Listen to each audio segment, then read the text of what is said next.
పుంగనూరులో తప్పుడు కేసులు పెడతాడు, బెదిరించి భయపెడతాడు, అన్నీ కూడా దోచుకునేటువంటి కార్యక్రమాన్ని చేస్తాడు.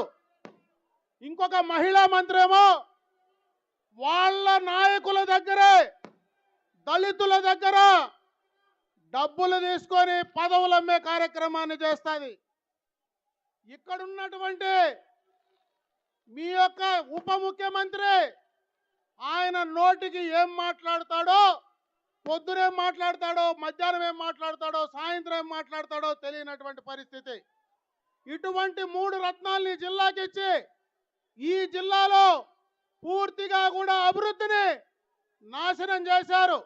నేను ఒకటే అడుగుతా ఉన్నా, గత ఎన్నికలకు ముందు హంద్రీనీవా జలాల్ని దాదాపు కుప్పం ముందుకు తీసుకెళ్తే ఈ రోజు 4.5 సంవత్సరాల తర్వాత ఈ రోజు అదే నీళ్లను ఈ రోజు దాకా కూడా కుప్పంలో పారించేటువంటి శక్తి లేనటువంటి దౌర్భాగ్యపు ప్రభుత్వం ఈ ప్రజాప్రతినిధులు కాదా అని నేను అడుగుతా ఉన్నా.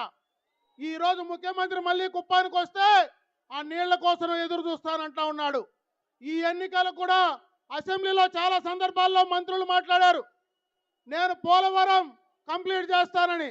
3 దఫాలు అసెంబ్లీలో మాట్లాడితే ఈ రోజు దాకా కూడా పోలవరం చేసినటువంటి సందర్భం లేదు. భారతదేశ చరిత్రలో రాజధాని లేని రాష్ట్రాన్ని పాలించినటువంటి ఏకైక ముఖ్యమంత్రిగా ఈ 5 సంవత్సరాల్లో జగన్మోహన్ రెడ్డి గారు చిరస్థాయిగా భారతదేశంలో చరిత్ర సృష్టించబోతా ఉన్నాడు. ఇవే కాదు, అన్ని రకాలైనటువంటి ప్రజా వ్యతిరేక విధానాలతో ఈ ప్రభుత్వం పూర్తిగా కూడా కూరుకుపోయింది.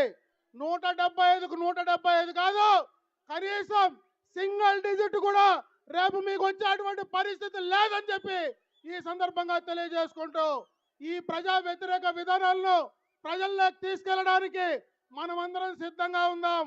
మళ్ళా రేపు రాబోయేది తెలుగుదేశం జనసేన ప్రభుత్వమే మనం ఏర్పాటు చేయబోతా ఉన్నాం.